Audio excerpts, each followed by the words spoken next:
Yeah. Word.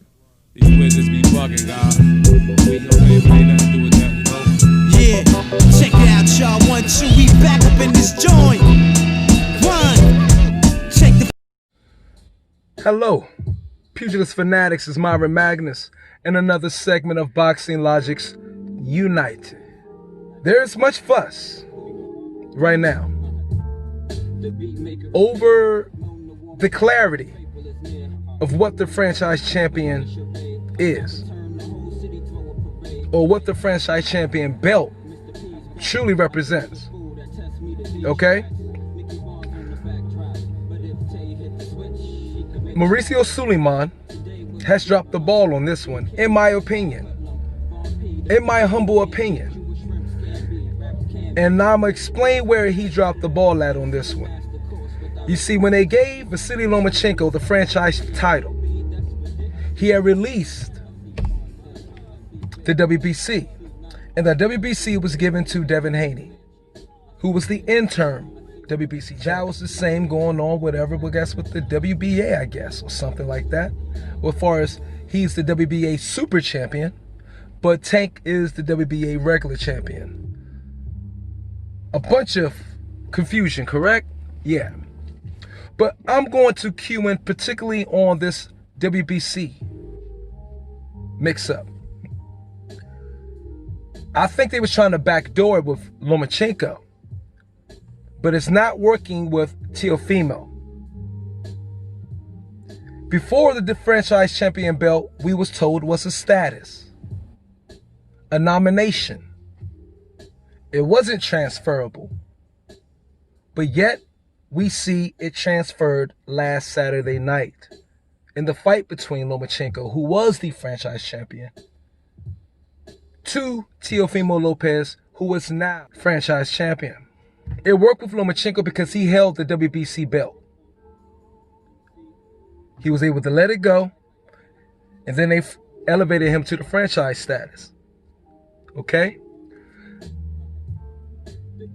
And they was working off the premise that he already had the WBC belt already. So they was going to squeeze a backdoor by saying, well, hell, he had the WBC belt. He never lost it.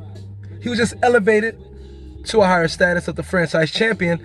And then the belt was passed to Devin Haney. But see, that wasn't the case with Teofimo. So you have many people upset about this situation. Now, this is where I think Mauricio dropped the ball. I think he should have let Lomachenko keep the franchise champion title. Okay? He should have let him keep that. So he still have Lomachenko some belt, some status to hold. He could never lose it. But if he did lose to anybody in the future, they could say, well, he beat the WBC franchise champion. Now, Lomachenko may still be the WBC franchise champion, but if he took too many consecutive losses, then of course the WBC will have then the right to say, okay, we will now drop him from being the franchise champion for the WBC. But Teofimo Lopez will still be the unified champion, which is better than nothing. You know what I mean? And the reason why I believe they transferred the franchise champion title to Teofimo Lopez, because the WBC recognized that the fighters are like walking billboards. Since all of this fame and all of the attention will now be on Teofimo Lopez, more so than Vasily Lomachenko, the WBC is looking at fighters, and the WBA and all the bodies, so to speak, are looking at fighters as marketing tools for their own purposes. You see, the attention and power and fame shifted from Lomachenko to Teofimo Lopez, because Teofimo Lopez outright beat Lomachenko. So if the WBC still want everybody to be able to see themselves being represented with the now head honcho, NEOFIMO Lopez, it's convenient for them to go ahead now and put the belt or transfer the champion title status to Teofimo Lopez, because Teofimo Lopez is now the man. And now the WBC is still getting represented. Their belt is still being showed by the man who beat the man. You understand what I'm saying? The sanctioning bodies are using fighters as marketing promotion for themselves. That's why, in my opinion, they allow the franchise champion title to pass to Teofimo Lopez, when we all understood previously before it shouldn't have, by what was said by Mauricio Sulaiman himself. But if he allowed Lomachenko to keep that, then hey, that has still been all right.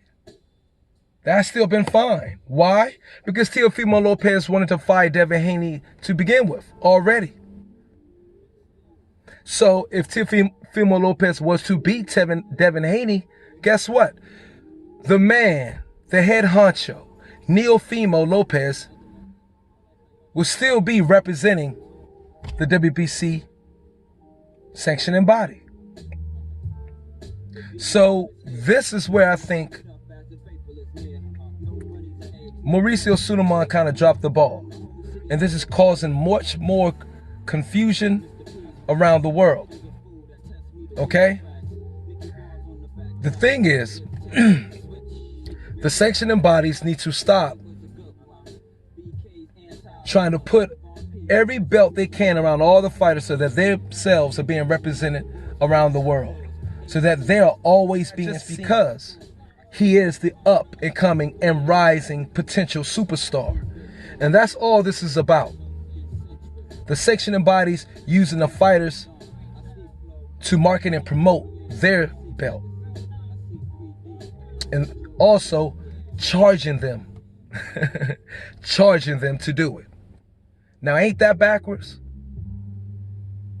If Teofimo Lopez is marketing and promoting now the franchise champion belt, shouldn't the WBC be paying him? This is Myra Magnus in another segment of Boxing Logics United. Peace and pugilism. Like, subscribe, and come back for more of that hot shit. One love.